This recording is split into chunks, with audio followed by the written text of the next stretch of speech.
Good evening, and welcome to the Death Café, wherever you are. One of the magical things about going live is we connect with people all over the world, and it's lovely to be here today.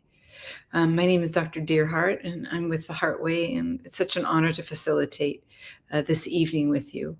And the evening's for you to have some conversation, ask some questions, and engage, and hopefully leave feeling light and supported and loved. So while we're gathering, get yourself a cup of tea and make yourself comfortable. When you come on into the Death Cafe, let us know where you're from, where you're calling in from, and if you've been to a Death Cafe before. But before we get started, I just want to take a moment to ground and center, if you don't mind. I don't know what your day was like, but let's come together in community and create a sacred space together. So when it feels right to you, go ahead and let your eyes gently close. Make your way to your breath and just take a few nice deep breaths in, letting out your exhale with a sigh or anything that you're needing to let go of, any areas of holding, control, or tension. And bring your awareness into your body and just connect with your feet, what you're sitting on, and settle at your breath in your heart center.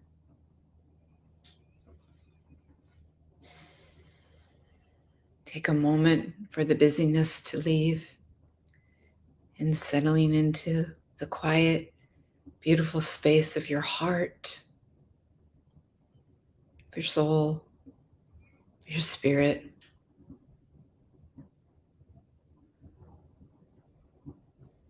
Honoring whatever is moving through you, the ease, the challenge, the sadness, the grief, the pain. It's all the alchemy of you in this life that we have.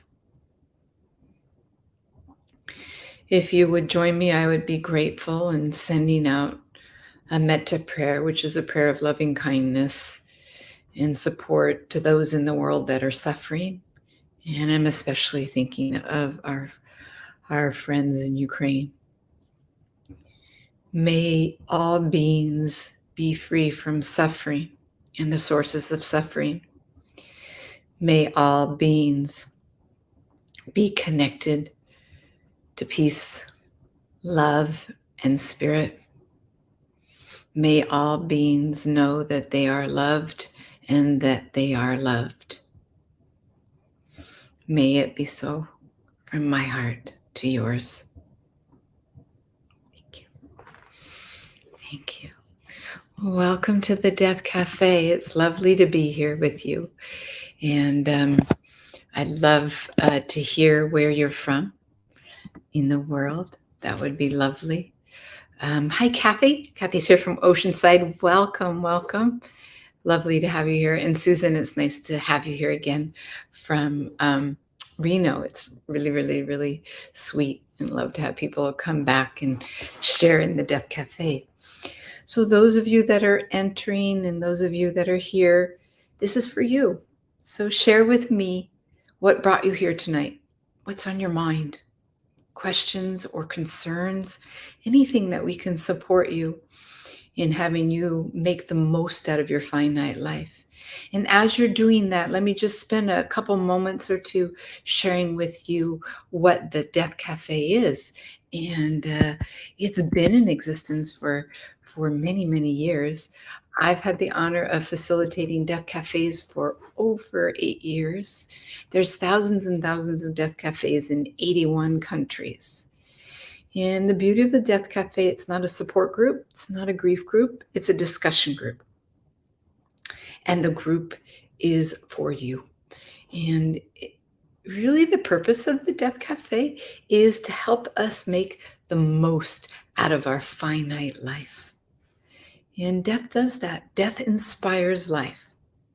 How does it inspire life? It's part of life. It's not separate from life. But we live in a Western culture, at least, that doesn't invite us into the conversation, creates death as a trauma, and keeps us distance from it. Wasn't too long ago in history where we took care of our loved ones when they died. We bathed them, we dressed them, we put them to rest and lay in our parlors, in our homes, and we were the mortuaries. And since we've moved away from caring for our loved ones, we've moved away with our comfort from death. So it's a little awkward, a little strange, a little distance. Yet, it's part of this life. So the Death Cafe offers a space for you to ask questions, concerns, and have the conversation around death, hopefully in a safe place. And you're not alone. So many people have questions and concerns. I'm here because I've had the honor of supporting and companioning people at the end of life for the last 35 years. And it's inspired my life and given me so many gifts in my life. It is absolutely the greatest honor to be present and support somebody at the end of life. It brings meaning to life. Yeah, there's sadness and it's hard, but there's also something beyond words in it. So I asked you now, what brought you here today, and what can you share with us today? Let me check in to see who's here. We've got some people from San Diego. Janet from Toronto, Canada's in the room. Welcome. It's so lovely to have you here. So lovely to have you here. So, what's on your mind? What questions with the fear that's going on around the world, with Ukraine and the threat of so many lives being lost and those being hurt? It brings the conversation about the fragility of life, at least. Fear of this life and all that we know that is ending. What are your questions and concerns? How has death been part of your life? And how has it not?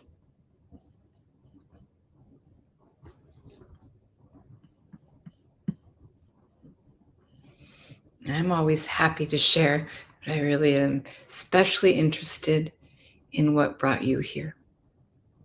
Are you afraid of death? Or is death part of your life, something that you accept and something that you honor?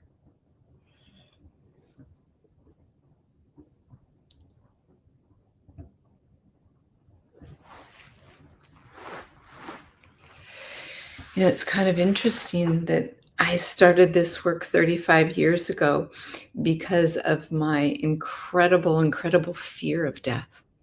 Um, I grew up in an environment where death wasn't discussed, death wasn't touched, death wasn't explored. And it grew to be a great big monster in my head. And I was so afraid of death. I did everything I could to avoid death. Therefore, I did everything I could not to live. I walked around in fear, didn't spend a lot of time enjoying myself, and was terrorized. It wasn't until in my early 20s where I volunteered for a hospice I was going to try and face my fears. And it wasn't until then that I started to free myself. When my first patient as a hospice volunteer, later I became a hospice social worker, died in my arms. And with her, a lot of my fears went because death wasn't as scary as I thought it would. There was something beyond words. Death is indescribable. The mind has a hard time comprehending death. Our hearts, our souls can understand aspects of it, but it still is beyond words. How were you introduced to death for the first time? I think we have some comments. I'm going to check in with everybody. Susan, thanks for sharing. You were speaking about a good friend, Barbara, whose husband died very suddenly. And I wanted to be kind and support her grief. But how much do I get involved? That's a great question. I just wrote about this. I'm finishing up a second textbook for and a life practitioner training program the Heartway has. And most of us are so unsure on how to support and how to be present with someone after a loved one dies. We're afraid of hurting them. We're afraid of bringing more pain in. We're afraid of bringing more suffering in. So we sometimes are silent in that. The first thing that I want to say about that, Susan, and to all of us and myself, because there's a feeling that comes across when we're in the presence of death or someone that's grieving. There's a fear, again, a fear of hurting them, a fear of saying the wrong thing and upsetting them. That's a real fear. I have to be honest, the most important thing that we can do is speak from our heart. When we're speaking from our heart, we can never do a lot of harm. Yeah, we may miss the mark. We may not quite have the right words to say to somebody, but if you're speaking from your heart and with a lot of love, then you're spot on. But here's a couple tools that may be helpful for you. When I find myself lost for words, the first thing that I say to someone is, please forgive me. I have no words. Taking that moment for yourself will, I promise you, open up the portal for you to have words, because you've just spoken the unspeakable. You've just spoken to your fear, and that alleviates a lot of energy, blockages, and opens up the mind. It's kind of a neuroscience thing. Open up your mind to be in conversation. So that's the first thing, is acknowledging you're not sure what to say, but you want to be of support. Everybody grieves differently, and there is no right way to grieve. Some of us grieve through our head, some of us grieve through our heart, some of us grieve both. For many, it takes years. In fact, I don't really feel grief stops or ends. We live with grief and we move through it. There's different sensations, there are different stages, if you will. It's not linear, it's not upward, it's not downward. It's kind of chaotic. I'm going to guess some of you understand what that is. But when you're approaching a friend, we're not going to know quite where they are in their grief process. So for me, personally, as well as professionally, I first offer my love. I second offer my compassion. And I third let them know I'm here for them, even if that means sitting in silence. In fact, silence, sitting in silence with someone, is often the greatest gift we can give someone. It's very hard to sit with that energy sometimes, but it's a great gift. Because those of us that are grieving often don't have any words, but the comfort of love is probably the most magical healing potion that we have. I hope that's helpful, Susan, for you. And you asked about how much to get involved. That's going to kind of depend on you and them, how much time you are willing to give and what your friend is needing at the moment. But an invitation, letting them know you're there to walk by their side without leading them. They're going to show you the way and where they are. And there's going to be hard times, times when they're stuck, and times when they have no voice. But your love is the healing salve, is the healing balm. Thanks, Susan. I hope that was helpful. And if you need some more information, just check in with me. You can go to the Heartway website, and we have resources on there as well. But I think I'd like to close by saying that there is no right way to grieve. There is no right way to support, except to lead with your heart and truly listen, not only with your ears, but with your heart and soul. Thank you. All right, let me check in with a couple more questions. Thanks for sharing, everybody, and welcome. And if you're just signing on to the Death Cafe, let us know where you're from in the world. And if you have any questions or comments or information that you want to share, this is your time. This is your time now. Kathy is sharing you returned to hospice this past weekend since the pandemic started, and your heart is overloaded. I'm not sure how you returned. Did you return as a nurse or as a volunteer? However you returned, it's beautiful work. And I don't know of too many people this last week or so that our hearts aren't overwhelmed.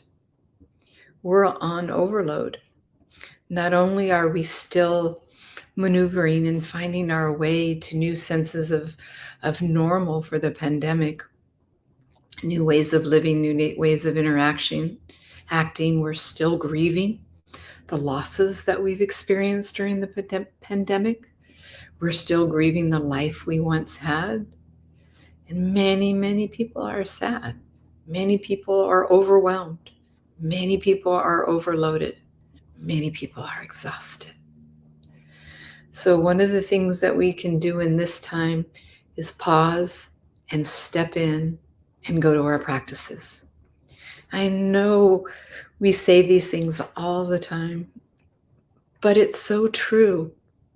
I just experienced myself, to be very honest, feeling a little overwhelmed with what's on my plate. Client load is quadrupled, finishing and preparing for another big training program, and my personal journey through all this as well. And time is ticking, working 7 days a week, so many hours a day. And I lost myself. I lost myself in the minutiae, if you will. So I had to pull back in and pause and bring my healing practices. For me, they're getting out in nature. For me, they're writing love letters to myself or those that I'm needing to. For me, they're meditating every day. For me, it's yoga nidra practices. For me, it's just stepping out of working that 12 or 14 hours. It's hard. There's so many needs. And I love what I do and feel so grateful. But we will collapse if we don't create a harmony in us, if we don't live a harmonious life. And living a harmonious life is connecting our mind, our body, and our spirit to things that bring us that equanimity and that peace. I don't know what it is for you. Maybe music, maybe dance, maybe song, maybe being in nature. Nature is always healing. And maybe writing that letter. And maybe being in silence. But that's the potion right there to healing in our overwhelmedness. And just like in grief, there's not a magic potion, but taking a baby step will be a step towards our healing and exhaling. And I don't want to forget finding those sources of comfort and safety, whether it's here on a death cafe or you're connecting with a loved one or seeking counsel to be able to process. You know, as things move out, we heal. When we speak to our fears, they become softer and gentle, and they don't occupy energy in us that overwhelms and exhausts us. You know the parable of the pink elephant in the room? You enter into a room, there's a whole bunch of people in the room, and in the middle of this room is this huge pink elephant that's occupying most of the space in the room. Nobody's talking about the pink elephant. Nobody is talking about this pink elephant. And you look around and you can't even see people on the other side because the pink elephant's in the room, but nobody's talking about it. But what happens when somebody says, there's a pink elephant in the room? Does anybody else see this and what it is? Now that pink elephant could be someone that's grieving. The pink elephant could be a disagreement you had with somebody and nobody's talking about it. The pink elephant could be the fact that someone was just diagnosed with a terminal disease and nobody's talking about it. The pink elephant could be someone's dying and nobody's talking about it. But what happens when we talk about it, when we process, when we acknowledge, whoops, that pink elephant becomes a squeaky bath toy. It doesn't occupy that space in us as much. We have a huge exhale. I was just working with a pink elephant these last few days. I'm actually in Southern California working and seeing clients, and I stay with my sister and my brother-in-law down here. And I've been working long hours, and I haven't had any time for them, hardly any time. And this pressure and anxiety and guilt was building up all week. And I'm heading up north to see a client tomorrow, so I'll be leaving. So I wrote a little love letter to my brother-in-law, who I had the least amount of time with, and told him that I was so sorry and I was hurting and I was feeling guilty that I hadn't spent any time with him, and I hoped that he could forgive me. He sent the most beautiful love letter back to me, acknowledging how hard I was working and how much he loved me. I could just feel 100 pounds off my shoulders.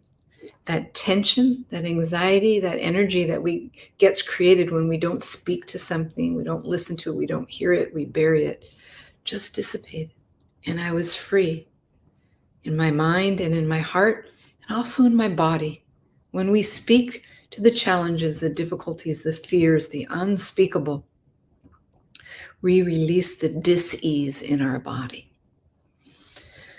I hope that's a little helpful, Kathy, as you're entering back into work. And hospice environment right now is very overwhelming. So please be kind and take good care of yourself, even if it's a 5-minute break or an exhalation before you enter a patient's house. Thank you for sharing. Erin, I was curious, and welcome. Erin's curious about death. When I was a little kid, I wasn't afraid of it. Interesting, yes. Most children aren't afraid of death until they feel us adults, till they fear us adults fear, till they see us and experience us not talking about death. So children, as you know, are very insightful and very intuitive and very raw and very real and very out there. If you want to learn about death, watch a child. They'll lead the way often. They have at different developmental stages, they have different comprehension of what death is. So when we're very young, it's not permanent and we don't understand it at all. We think someone's sleeping and they're going to come back. We don't have a view of impermanence at certain developmental ages. So somebody can't just disappear. So yes, we grow in our fear as we age, often, not always, because of the fear we experience around us. Well, if mom and dad fear this, I must fear this. If everybody else fears that, I must fear it. If nobody's talking about it, it must be horrific. And that was my childhood, is that it wasn't talked about, and it grew into the hugest elephant that suffocated me often. So it is true that children mostly are not fearful of death, and they're beautiful, beautiful teachers that help us face death. I remember having these conversations with my daughter when she was young, about death and talking about it and asking about her fears and what did she believe in after we died, making the conversation a part of the family community takes the fear out of it, takes the sting out of it, and helps them grow. I tell the story of a beautiful client that died very young, in her late 20s, and she had a young boy that was left behind. And I was supporting an in-home funeral where her body was laid to rest in the family parlor. And he went over there to take care of her, to make sure she was iced and had lavender oil for smells, and the environment was set in a peaceful way for people to come and sit vigil. Well, when I walked in the house one time, this little boy was crawling out of her casket, and he had just put lipstick on his mom. I thought to myself, wow, this is a boy that's not going to be afraid of death. And he went out of the room, and the grandma and the mother of the daughter that died and the father were sitting in the room, and they were saying that they were very worried about the grandson because he had a baby bird that died about a week or so before his mom died. And when they buried the baby bird in the ground, he got hysterical and broke down and screamed and didn't want the bird in the ground. I don't know what was going through his beautiful mind, but probably the fear of not recognizing the impermanence and the bird suffocating and putting dirt over it. It was a huge process for himself. So she shared that with me. And then here comes the little boy, and he flies in the room like a little bird and sits on his mom's lap and looks me in the eyes for the very first time. And I said to him, I said, hello. And I said, you have a beautiful baby bird. And he looks at me and he says, so I went in to play with him. And he looked at me and he says, my bird forgot how to fly. I instantly got some chills because I was kind of sensing what might be going through his sweet spirit. And I said to him, don't you worry, your baby bird's going to learn how to fly. It may take a little time, but he's going to learn how to fly again. You can help him. Gave me another head tilt. And in a moment, he flew out of the room.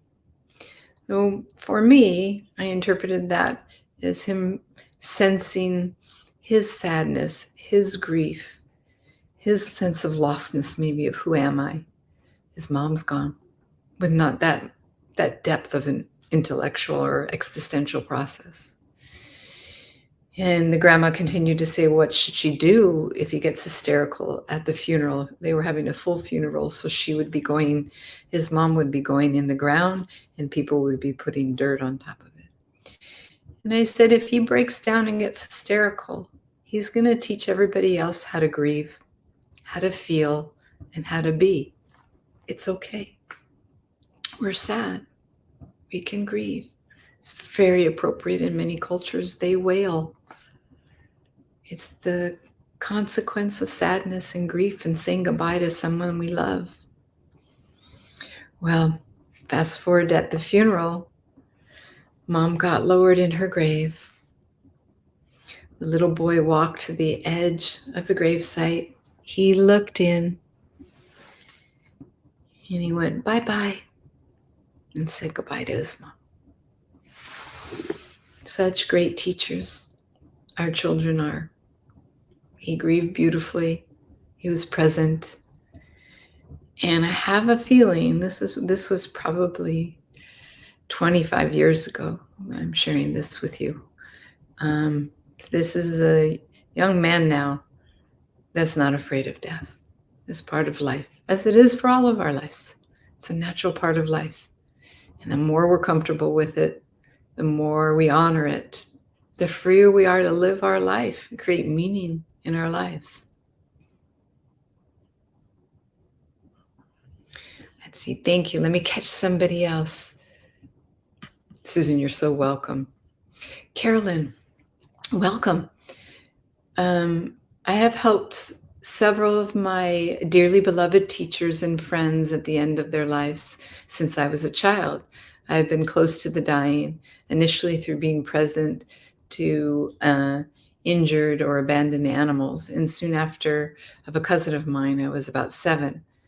I felt the great energy passing through the room, and most other people in my family were very uncomfortable. I was simply compelled to be present. I agree, it is an honor to be with those dying and to be comforted, to comfort those grieving. Thank you, Carolyn. How beautiful. And we all have this capability of feeling this energy at the end of life. How do we do that? We sit with the dying. We be present with our hearts, with our minds, with our ears. We hear our voices. We hear their voices. And when we die, it is an energy exchange. You can probably feel energy. You know when you're feeling tense or heavy in your heart. That's a form of energy, a heaviness. Or when you feel light after you accomplish something.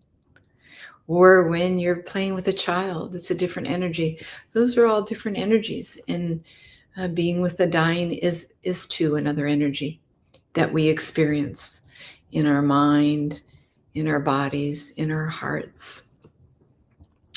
And it is such a great honor.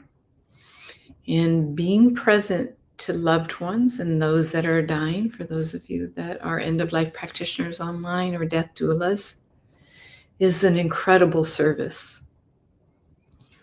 And love is the magic. Holding someone's hand, sitting by their side, letting them know they're not alone, letting them know they're okay, is the greatest gift we can give them. We can't die for them. We can't go through their process of decomposition, of getting weaker, of losing their ability to interact with us, of pain. We can't take that on, but we can walk by their side. We can love them through. And in 35 years, I don't think there's anything more helpful. Yes, medications are very helpful, especially for those that are in pain, especially for those that can't get comfortable. I had a new client last night, and it was a daughter calling about her mom, and she was very scared. Her mom was at the very end of life. She was on hospice service, but her breathing was changing, and she was worried to tears that her mom was suffering, and she didn't know how to help. She had lots of medication. She was on morphine. She had Ativan. This was a long distance client, so I wasn't there to see, probably had terminal agitation, which is a process, an existential and sometimes physical process we go through at the end of life as our body, mind, and spirit are preparing to die. The systems are shutting down, oxygen shifting, fluids are shifting, and there's an existential process of letting go. And that's when fear oftentimes comes up, or anxiety, just from the physiological process of shutting down. And she was worried the hospice ordered oxygen, and she was very worried that the oxygen would lengthen the mother's life. The mother was ready to die, and she made that perfectly clear that she was ready to die. She had stopped eating and drinking. She had the rasping, gurgling sounds in her throat. And she was just in tears. I gave her compassion and love, a few hints and tools, and absolutely let her know that oxygen would bring her mom some additional comfort. She would not have to work so hard. The oxygen would flow freely as she was having more difficulty. Her cells were having more difficulty taking oxygen in. So I didn't do very much. At the end of the conversation, I loved. And she had several huge exhalations. That's the sign, the exhalation. She had this. She knew she would be okay. She knew her mom would be okay. And what more do we want for someone that we love at the end of life is to love them. So there are many beautiful things that we can do, but it's mostly not a doing, but an absolute being. Yeah. Anita, welcome.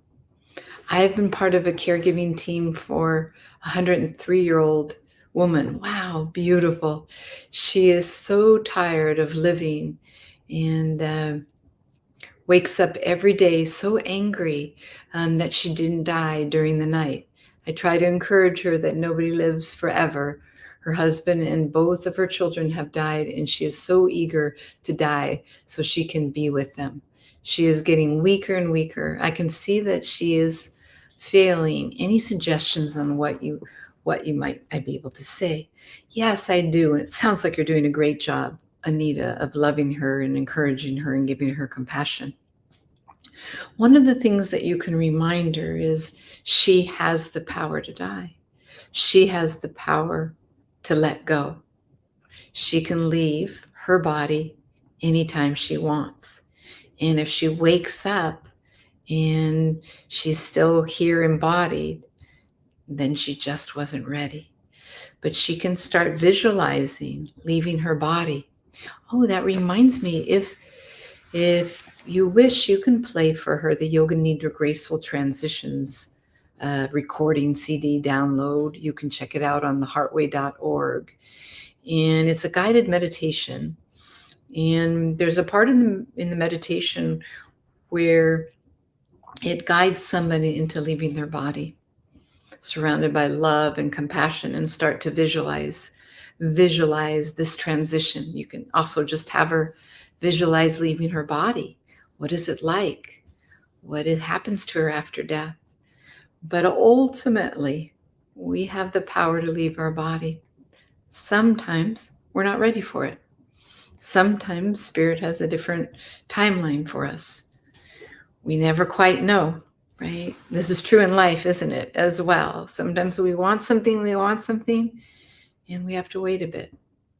But your compassionate ways, Anita, will for sure support her. But that might be helpful to her, letting her know that she has this power to let go and to start thinking about it and visualizing it and seeing herself. And then you might say goodbye to her. You and the team that's caring for her, to say goodbye so she knows she can go. Let her know she can go anytime. And this Yoga Nidra graceful transitions may be of support too. And my heart is with her and all of you.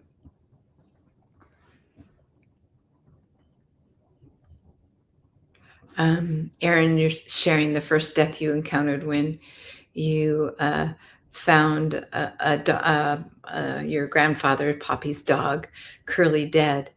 I was puzzled by it and everyone's response to it. Yeah.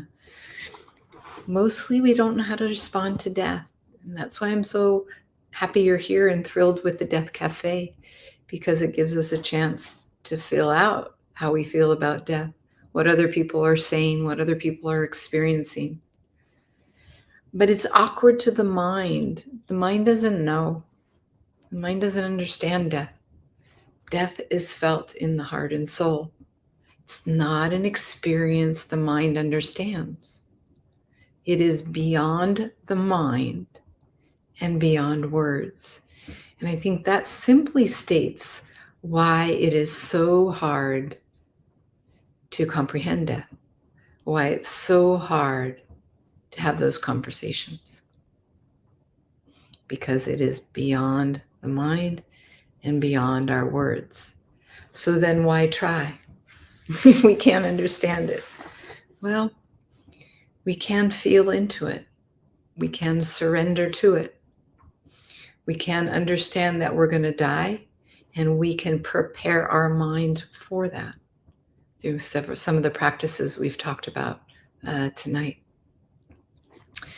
We have an upcoming program, I believe it's in September, called Graceful Transitions. And it is a weekend workshop that helps us prepare for death, helps us develop a harmonious relationship with death. It is very experiential, very connected, very powerful. You might check that out. My exquisite assistant, Nikki, might pop up a link for you.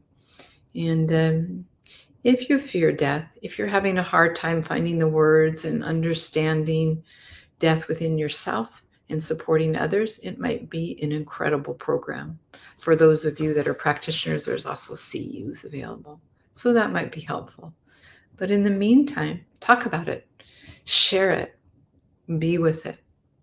When that beautiful woman died in my arms, my very first person I experienced, and when, as a volunteer for hospice as well, Café, with her went a lot of my fears because I touched death. We don't have too many opportunities to touch death, so then it's foreign. It's like any new experience, right? When you experience for the first time, it's like, what is that? Sometimes we're fearful. Sometimes we're curious. Sometimes we're anxious. We have lots of emotions. It is so with death too. I remember my love mom, when she died, saying to me, I don't know how to do this. Just a few days before she died, she was in the hospital. I was able to bring her home to die. But she was contemplating and accepting her death for the very first time in this moment, I was holding her hand and she said, "I don't know how to do this." And I said, "I don't think anybody does. We only do this once. But what we can do is we can go home and live until you die. And what do you need to do when we get home?" And that started a beautiful conversation that she was able to talk about what she wanted to accomplish before she died, which she didn't get to complete, but I completed them for her. And that moved into what death might be like for her. And I hope and pray that brought her comfort. Thank you. These are really awesome inquiries, and I hope the discussion is giving you food for thought and support. Susan asked, have you give permission to go? Let her know that her loved ones were waiting for her in the other side, or whatever words you feel are comfortable using. I probably encourage families every single time, as well as myself, at a certain point of the dying process, inviting the person that's dying to let go, to let them know they're free. Whenever they're ready, they can leave, that their loved ones are well and will be taken care of, and that we will all keep them in our hearts and our souls. And sometimes this has been beyond powerful. Sometimes people will die within moments of saying this. Sometimes it takes longer. Just in case you're not aware, hearing is our last sense to go. We just put up an article on the Heartway Facebook page. You can take a peek there, about a study that was done that also shows that we hear things. The brain still is awake and aware and hears things even in the dying process. It's quite fascinating. You might check that research out. So I invite you to share with your loved ones that they can go. I invite also for you to be mindful of what you speak of in the room of the dying. They can hear, they can sense, and they can fear. We know this from the thousands of people that have had near-death experiences or have been in comas and come out of comas and have responded to us and shared what they heard, what they felt, what they envisioned when they were supposedly not aware at all. So that brings incredible curiosity and incredible awe and wonder that we're still engaged with this dimension of life. I have dementia on my life, on my mind, working with dementia clients and writing about it. It really gives us a window into the great mystery. And isn't life and death the great mystery? Do you have life all figured out? If you do, please help me. It really is, and it doesn't have to be something we fear. What if what's beyond this veil is something even more incredible? What if this is the hard part? What if this is hell and we're moving into a space of peace and heaven? Yeah. Beautiful. So great questions to contemplate, great questions to explore for yourself. Yeah, many cultures around the world look forward to death. In my travels to Bali, and if you travel with me, we're always going to cemeteries, memorials, cremations. You learn so much. In Bali, they're not afraid of death, and their services are huge celebrations with flowers and song and dance and no tears. They actually believe wholeheartedly that their loved one is going to a better place. That would be so different for us and worth envisioning. Lots of questions. Thank you. I hope to get to many as possible. If not, I'll answer them afterwards. Hi, Carolyn from Northern California. Welcome. You are so welcome for the opening prayer. It's my prayer every day. Thank you. Question. So let me scroll down and get some more questions. So Janet, welcome. In the past year, your dear friend has lost 2 siblings, her father and her nephew. Oh my goodness. And I'm listening now and learning how I can support her and her family. So she is so strong, but feels she is going to break. Beautiful. My heart is with her. I had one of those times in my life too, where I lost 3 family members within 3 weeks, and it took my breath away. You know what, Janet, and those of you who've inquired about this evening, it takes time and tears to process, to begin healing.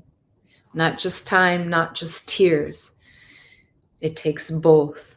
Sometimes we have so many tears, but not enough time to journey through the seasons of our life, to experience how it is to be us without our loved ones.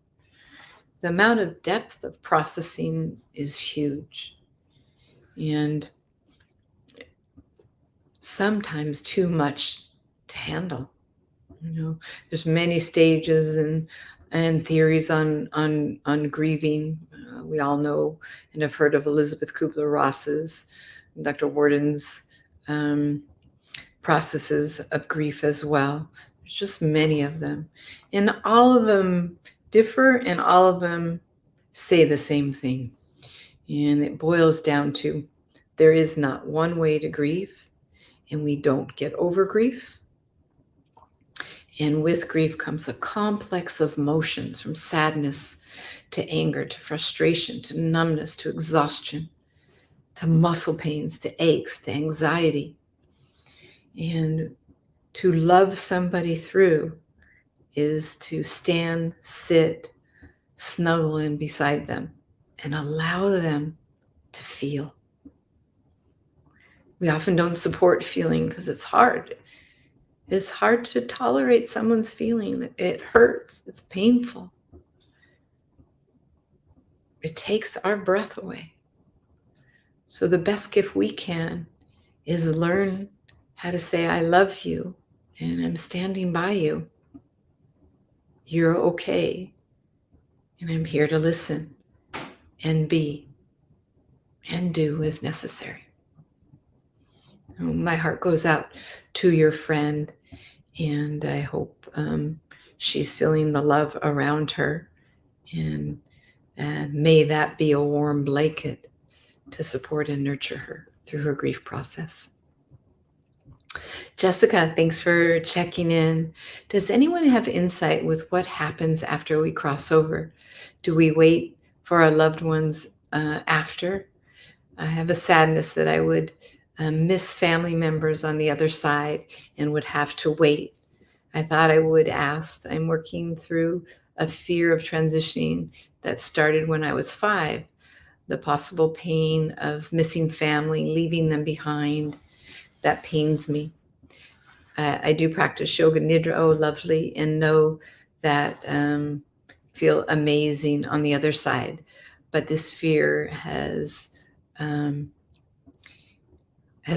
kind of programmed in you. Thank you for sharing, Jessica. Jessica, there are so many theories, beliefs, religions, structures, sayings, knowledge that's imparted on us of what happens after we cross over. The next 10 minutes isn't enough to go over all that, but what I do know for sure is that nobody knows what's on the other side because nobody's come back to share with us. So what's most important is what you believe, what you envision. And there's many, many resources to help you discover your beliefs in that. from the depth of religions and spiritualities. You mentioned yoga. There's many sutras. The Bhagavad Gita does a beautiful job of imparting about death in the afterlife. Many scriptures that help us with that. So you might start to venture, explore, and read a little bit more to see what resonates for you. But I do think that's the most important, is after you study, after you explore, after you take courses, is to read, is to see what resonates with your mind, your body, and spirit. As far as leaving other people behind, um, uh, I'm not sure what we remember when we cross over. What's left? The body is left behind. It's spirit, right? It's spirit and soul. And how do we remember? Do we remember our loved ones embodied? Do we remember on the other side their spirit and soul? Or do we carry them on with inside of us in our spirit and soul? And missing, the emotion, the experience of missing, is an embodied experience. We leave that behind when we transition to a different realm of consciousness. So I don't know truly. I don't believe we will miss on the other side. Will we connect with loved ones on the other side? Maybe. uh, I believe there's an energy exchange. I don't believe I will see my mom, for example. But I sure hope in this realm I feel a connection to her spirit, to her heart. But I don't believe I will see her. So embodied, our emotions, I miss my daughter when I'm not with her. So I can't imagine missing her. I can't imagine her being on the other side without her. Yet I don't think that is going to be a process that I will carry with me when I get on the other side. I think now of if I were to die tomorrow, that I would miss seeing her get married or have children. When I think of that now, that saddens me. On the other side, that's left behind. On the other side, that's left behind. So it's interesting contemplations. So how to work through that fear for you is maybe to do some more research in what happens after we die. And for me, it's to say the things that I need to say to my loved ones now, to let them know that I love them and how valuable and important, how much meaning they've brought to my life. And that I hope and wish they carry me on in their hearts. We're all going to face this death. We're all going to have to let go. And you mentioned Yoga Nidra, and it's one of the best tools I know to address this fear. Thank you, Jessica. I hope that was a little helpful. And feel free to connect if you need any more support or information. Let me see if I can catch a couple more questions. I see we just have a few more moments. Sandra, thanks for checking in and sharing that your cousin just committed suicide and the family is just shocked and sad, and I can only imagine. We never had the opportunity to offer help. We're all so devastated. My heart is with you and your family, Sandra, and there are no words. That's another thing. There are no words to truly bring comfort at this time of life. I hope and pray that you support and love each other and know that your feelings are real, necessary, and accurate. It is devastating to lose someone we love and to lose someone so quickly and suddenly. And to have someone take their life means that their life was so unbearable for them that they wanted it to end. I hope that when you and your loved ones are ready, you outreach for the support to walk you through, to walk by your side. And I do have one little tool that might be very supportive when you and your family are ready is to write your cousin a letter. Write them a goodbye letter. Let them know your feelings, how sorry you weren't able to help. Maybe you didn't even realize that they were suffering. Many people hold their emotions so tight to the vest. These processes create rituals. Rituals heal. Rituals give us a space to share our feelings, to grieve, to love, and to connect with spirit and heart. Rituals bring us to the divine energy, to the holy, to this present moment that we are. And this will be painful. It will be difficult, but it will also help us move forward and find healing. I know you all know the expression, the ashes rise, the phoenix rise from the ashes, yes? They do. They don't rise from a bed of roses. So even amongst the most devastating of situations in our lives and in the world, something will rise, something will transform, something will be born. As devastating as the Ukraine situation is, we can already see an incredible amount of love and light that's flowing there. We can see countries coming together to support. We can see and feel compassion and helplessness. It's not black and white.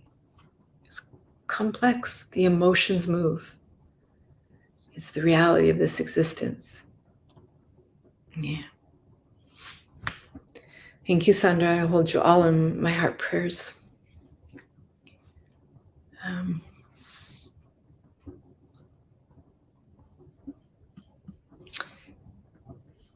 Thank you. Jessica, I've heard that waiting or crying is atoning for the physical body to help us release, much like how we listen to music to help us move through emotions and times. Absolutely. Our tears are a form of cleansing. They release energy, they release toxins, and they release emotions, and everything that gets released out of the embodied state reduces the dis-ease within our body, from the dis-ease of emotions, from physical diseases, from tension, from anxiety. So it absolutely releases that. I think I posted a couple weeks ago on my personal Facebook page, which you're welcome to see, the alchemy of tears. And it shows the difference between all the teardrops, tears of grief, tears of happiness, tears of sadness, tears of anger.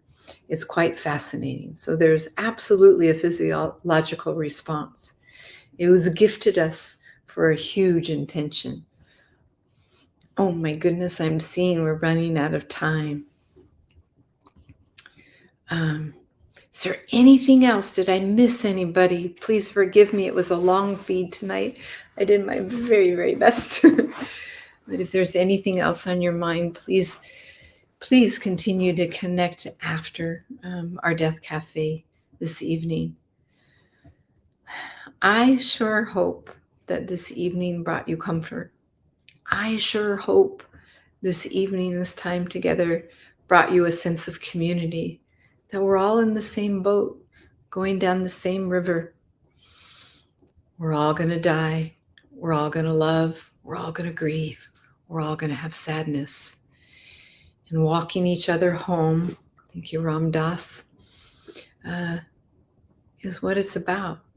And that's how we love those that are dying, walking them home. Please know that you'll be in my heart, my mind, and in my spirit, please take the best care of yourself. Honor all of you, all the messy parts. We wouldn't have the sweet parts without the messy parts. We need to get over this perfection thing that we have. We're human beings having a human experience, and death is part of this human experience. Find those around you to love you. I see there's some sweet thank yous coming by. You are so welcome. Take the best care of you. Be love. Be safe. Be you. And be well. With love from my heart to yours.